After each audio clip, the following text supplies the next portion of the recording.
आप देख रहे हैं न्यूज लीडर्स, सच है तो खबर है। मध्य प्रदेश में विधानसभा चुनाव का बिगुल बज गया। सियासी दल उम्मीदवारों के टिकट की तैयारियों में जुटे हैं।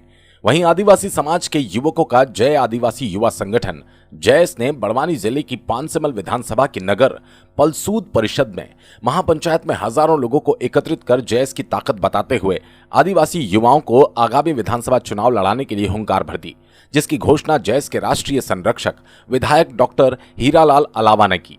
साथियों, ये युवाओं का कारवा धीरे धीरे बढ़ता गया और इस कारवे में हजारों लोग जुड़े हैं इस संगठन से, और पूरे देश में जयस संगठन के बारे में पूरे देश में और विदेशों में भी चर्चा है। और चर्चा इसीलिए भी है कि ये आदिवासी समाज में अभी तक नेता बनाने के लिए बड़ी बड़ी राजनीतिक पार्टियां युवाओं को ढूंढती थी, लेकिन अभी जयस संगठन के माध्यम से आदिवासी समाज का युवा खुद नेता बनने के लिए, नेतृत्व करने के लिए, समाज को नई दिशा और दशा देने के लिए आज बड़ी संख्या में युवा बाहर आ रहे हैं। और सुख दुख में संगठन साथ हुआ और निश्चित ही आज राजनीतिक चुनौती के रूप में उभरा है। जो समाज अभी तक पिछले 70 सालों में जिसमें एक कमी थी कि आदिवासियों की आवाज़ विधानसभा के भीतर नहीं उठाई जाती है, लोकसभा के भीतर नहीं उठाई जाती, उस कमी को पूरी करने के लिए जयस के पढ़े लिखे युवा, जयस से जुड़े बुद्धिजीवी युवा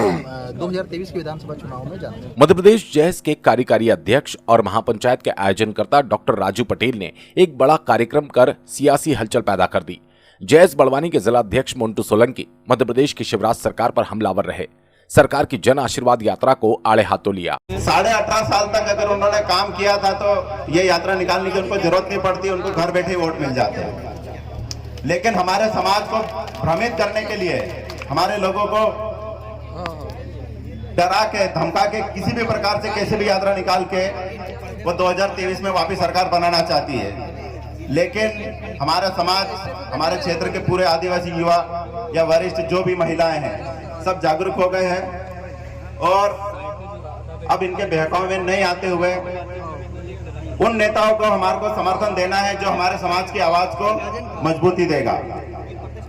अगर इसी प्रकार से अगर ये हमारे समाज के साथ में छलावा करते करते अगर हमारे समाज को खत्म करने की कगार पे ला दिया है तो उनकी बातों में नहीं आना है और हमारी आवाज मिशन 2023 इसको मजबूत करके हमारे जो समाज की आवाज को उठाने वाले युवा है इनको मौका दे तो हमारा समाज कहीं न कहीं मजबूती की ओर जाएगा।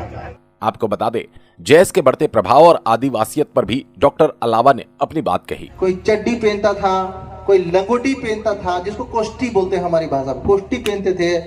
लेकिन थोड़ी सी पढ़ाई लिखाई करी हमारे लड़कों ने। हमारे समाज में पढ़ना लिखना भी जरूरी, पढ़ाई लिखाई नहीं करेंगे तो हम कभी बाहर की दुनिया, ये सब विज्ञान कुछ नहीं समझ पाएंगे। जब पढ़ाई लिखाई करें और पेंट भूसट में आए हम लोग, तो सभी तो पेंट भूसट पहन रहे। अब कौन हमारा आदिवासी भाई है कि कौन भाई जी है, हमको पता ही नहीं चलता था।